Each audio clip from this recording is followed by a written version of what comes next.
Benjamin Melvin Roseland, who went by Ben, was born on November 24, 1988. At 19 years old, he was living with his parents in Clinton, Iowa, while attending Clinton Community College. Described as a hardworking and responsible young man, Ben was paying for his education out of pocket and saving diligently with the dream of one day owning a home. Sadly, he would never get the chance. On the night of February 9, 2008, Ben visited a friend's apartment in the 400 block of 10th Avenue South. At some point after 10 p.m., he reportedly left the apartment, telling his friend he was heading to the nearby Hy-Vee grocery store on South 4th Street. Without a car, he planned to make the short trip on foot. After leaving, he was never seen again, and surveillance footage later confirmed he never arrived at the store. The following day, a search was launched, and a shoe possibly belonging to Ben was found in a vacant yard at the corner of 13th Avenue South and 3rd Street. Another shoe was eventually discovered several blocks away on a snowbank. While Ben's mother believed the shoes belonged to him, the uncertainty surrounding this discovery offered little progress in the search. Ben's disappearance came just months after a serious car accident on November 29, 2007. The crash left him with multiple skull fractures, severe facial lacerations, and a totaled Buick. At the time of his disappearance, he was still recovering from these injuries and no longer had access to a vehicle. The accident had also resulted in legal troubles because he was charged with driving on a suspended license and failing to stop within a safe distance after rear-ending a vehicle and causing a chain reaction. This made some believe he disappeared on purpose to skip out on the legal proceedings. However, his family disagrees and says that Ben was deeply remorseful for his actions and had also withdrawn $5,000 from his savings to hire an attorney to address the case. Adding to the mystery was Ben's cell phone, which went silent the night he vanished and has had no activity since. Also, his bank account, containing a substantial amount of money saved over the years, remained untouched. The search for Ben involved extensive efforts, including the Echo SAR Canine Search and Rescue Team and a MedForce aeromedical helicopter pilot. The Clinton Fire Department attempted to search nearby waterways, but poor conditions hampered their efforts. Despite these resources, no further evidence was uncovered. Numerous theories have circulated regarding Ben's fate. Some speculated he may have witnessed something dangerous, others considered the possibility of robbery. The case gained additional attention 8 months later when Andy Cole murdered Alicia Marburger in the same block of 10th Avenue South where Ben was last seen. The proximity of these events raised suspicions but never yielded any conclusive leads. One particularly troubling rumor suggested that Ben had been killed and his body hidden in an abandoned house in South Clinton. At the time, the area had many vacant homes, most of which had recently been acquired by the Archer Daniels Midland Company. However, these properties were thoroughly searched with the company's permission and nothing was found. Ben is described as 5'11" with brown hair and blue eyes. He was last seen wearing a brown polo shirt, blue jeans, camouflage print bib overalls, white socks, and brown camouflage print sneakers. An age-progressed image was created to show what he might look like at age 32 in hopes of generating new leads. Benjamin Melvin Roseland disappeared on February 9, 2008, and as of December 2024, he has never been found, and this case remains unsolved.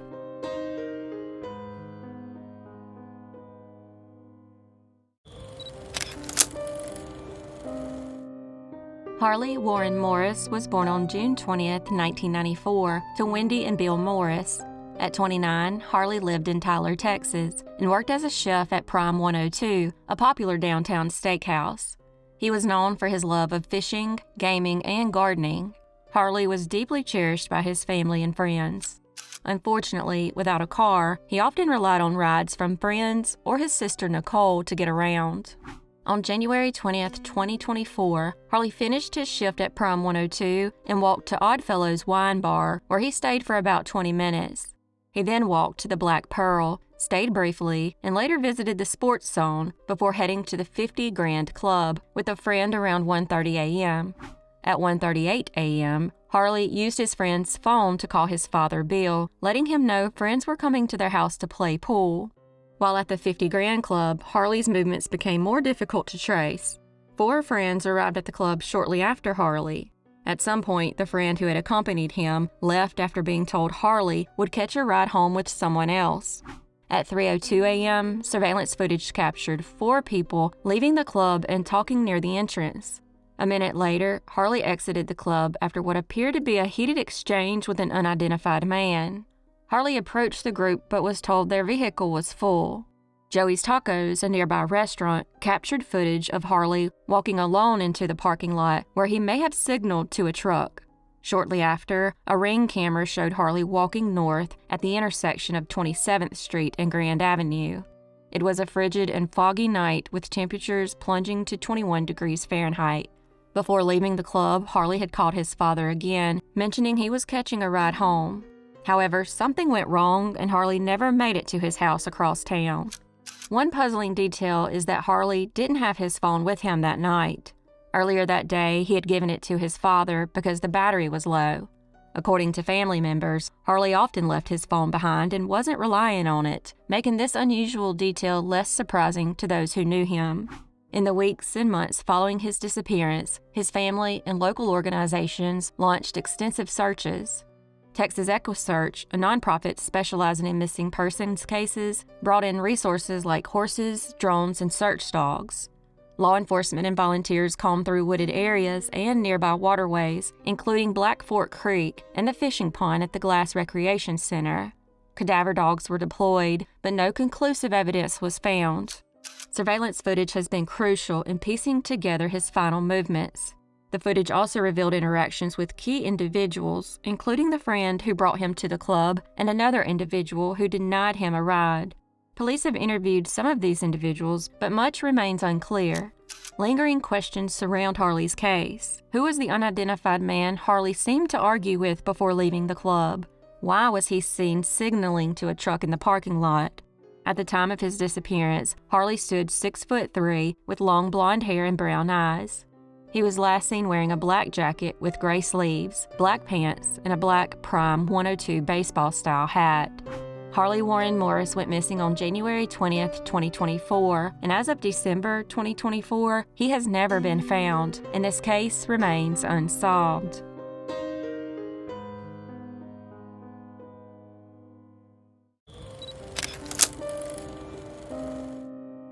Jermain Austin Charlo, who went by Liz, was born on April 23, 1995, on the Flathead Indian Reservation. At the age of 23, Liz was the mother of 2 young sons and a member of the Confederated Salish and Kootenai tribes. Unfortunately, she would disappear after a night out with friends. On June 15, 2018, Liz went out with friends in downtown Missoula, Montana, visiting several bars until about 10 p.m. The surveillance footage captured her around midnight, accompanied by her ex-boyfriend, Michael DeFrance, who was also the father of her children. They were seen socializing with several groups of people in an alley behind the Badlander. The footage then captured them walking to the end of the alley, away from the bar. After that, she was never seen again. She then failed to return home, and 2 days later, on June 17, 2018, her family reported her missing.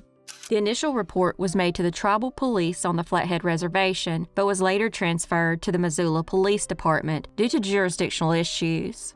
Detective Guy Baker took over the investigation on June 26, 2018, and has remained committed to finding answers. When DeFrance was questioned, he claimed he dropped Liz off near the Orange Street Food Farm in downtown Missoula around 1 a.m., stating she planned to meet a friend named Cassidy. However, authorities were unable to identify any acquaintance by that name in Liz's life. There were also problems with his timeline. An hour after he claimed he dropped her off, their cell phones pinged off a cell tower about 3 miles from the DeFrance family home. Investigators then uncovered troubling details about Liz's relationship with DeFrance, including a history of domestic violence.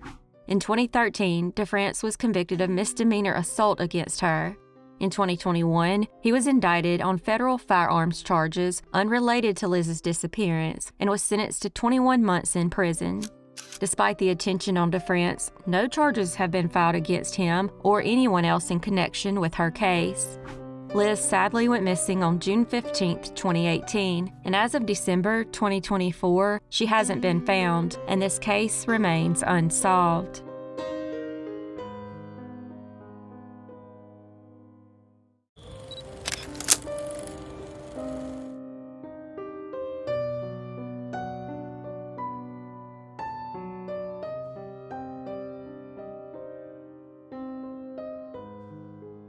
On December 30th, 2000, in a quiet neighborhood in Setagaya, Tokyo, families were enjoying the holiday season, preparing to bring in the new year.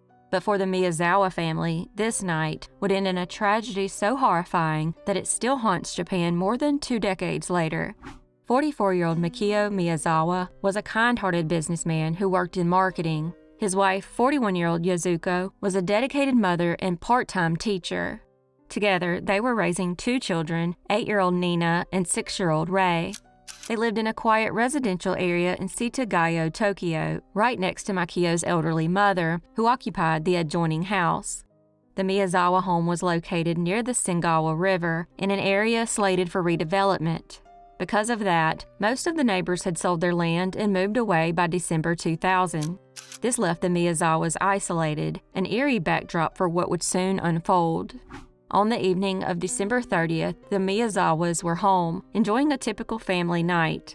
At some point, an intruder entered their home, climbing through an upstairs bathroom window using a ladder found in their backyard. What followed was a scene of unimaginable horror. Investigators believe the killer first encountered Mikio at the foot of the stairs. A violent struggle ensued, and Mikio was fatally stabbed. Upstairs, Yazuko and Nina were attacked and stabbed multiple times.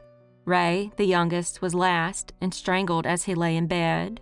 The brutality of the crime was staggering, but what happened after the murders made it even more chilling.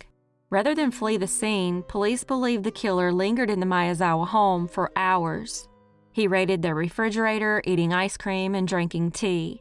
He used their bathroom and left it unflushed. He also rummaged through the family's documents from the first-floor storage and pulled out all the drawers, even taking one of them with him to the second-floor bathroom. He then dumped the contents into the bathtub. He also did the same with Yazuko's personal belongings, from her 2 handbags, Mikio's wallet, house keys, and various other documents. Some of it was even thrown in the unflushed toilet. At some point during the attacks, the killer cut his hand and tried to patch the wound with a Band-Aid he found in the kitchen. Disturbingly, he logged onto Mikio's computer and began leisurely browsing the internet as if nothing had happened. During the 5 minutes he was on the computer, he created a new folder and visited a theater's website, which Mikio had bookmarked. They thought the killer used the computer again at 10 a.m., but that theory was proven wrong in 2014 when police determined that the mouse to the computer had likely been knocked off the table by Yazuko's mother when she came by and discovered the horrific scene. In order to prove this theory, they used the exact same Macintosh computer and were able to determine that the dropping of the mouse caused the computer to connect to the internet and end up at Mikio's company's website, which was set at his home page. The intruder left behind an overwhelming amount of evidence: fingerprints, footprints, and even DNA. He abandoned personal items, including clothing, a scarf, shoes, and a fanny pack containing sand.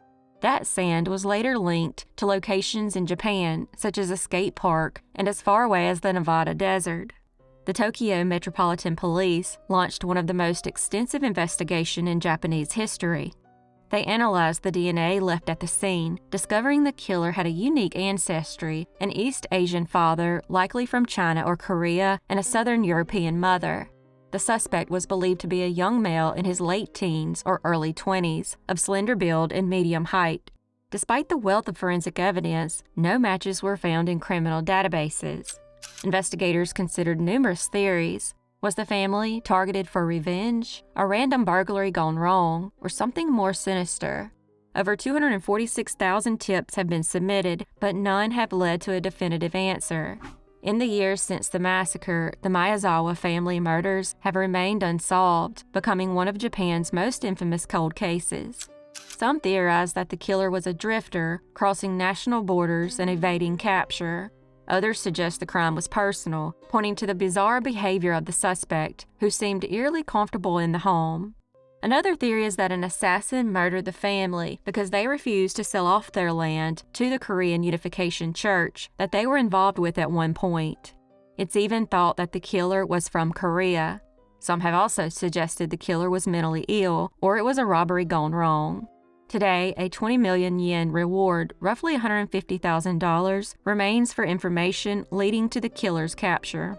The Tokyo Metropolitan Police continue to pursue leads, but the passage of time has made answers increasingly elusive. The Miyazawa family was massacred on December 30th, 2000, and as of December 2024, this case remains unsolved.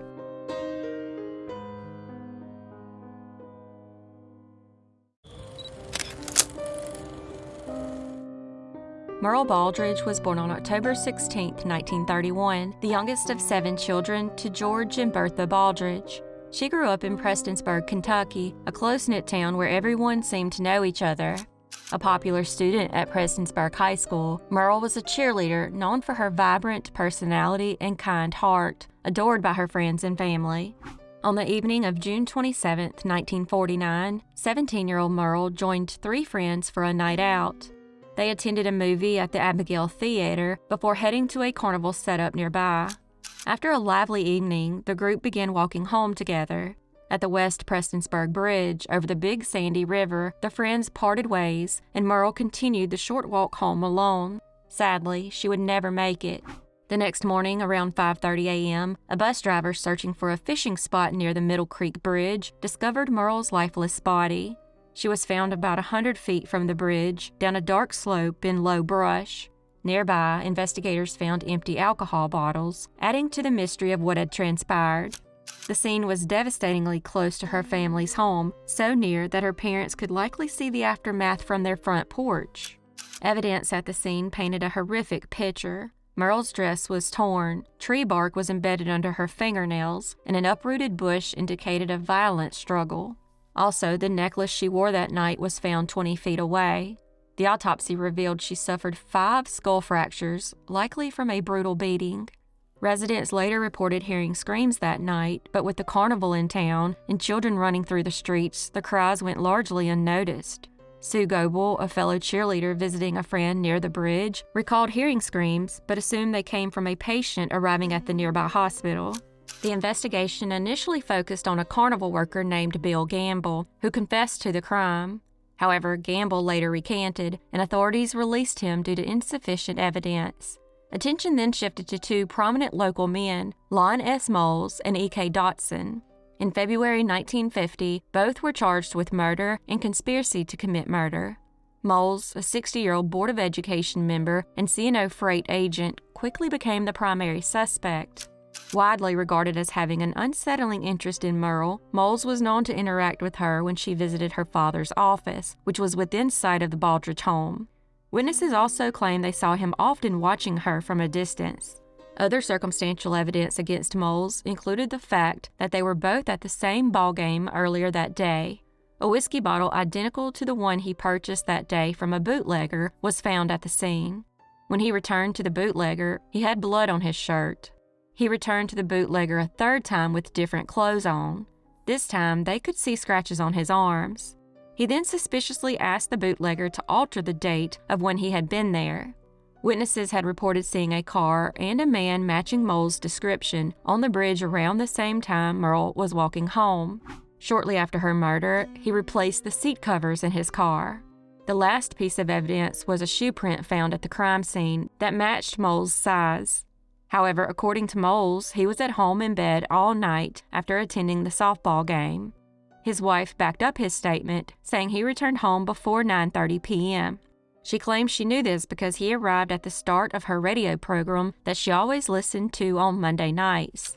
Unfortunately, the crime scene was contaminated by townsfolk who trampled the area, potentially erasing critical evidence, including signs that Muriel had been dragged down the slope. Despite the compelling circumstantial evidence, Moles was found not guilty. As for Dodson, his charges were eventually dismissed due to lack of evidence. Muriel's murder has become one of the most haunting cold cases in eastern Kentucky. Many in the community still believe that Moles was responsible for her murder. The bridge where her body was found has since deteriorated and was condemned in 1989, serving as a stark reminder of the tragedy. Muriel was murdered on June 27, 1949, and over 7 decades later, her case remains unsolved.